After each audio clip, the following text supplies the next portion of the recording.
Okay, I think we are recording. My name is Bradley Ferraro. This is for Computer Science 252, ASM6. I just want to show you what I've created here. Essentially, this is a madlib, and I have named it as so.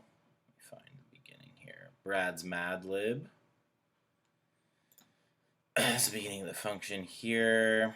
This is all the data, the story, and what I have done is taken the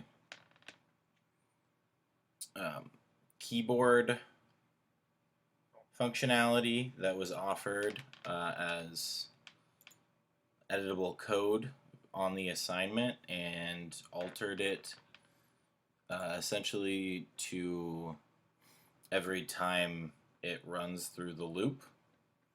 It still prints it out each time what the person enters on the keyboard, but it also saves it and then uses this series of branches to jump temporarily out of the loop and save the input to each of the S registers. I, of course, when I opened the function, saved all the S registers on the stack, and when I close the function, way down here, I go ahead and put all the S registers back on the stack, so that functionality is good. Essentially, it loops through, picks up all the words, and then it prints out the story with the words.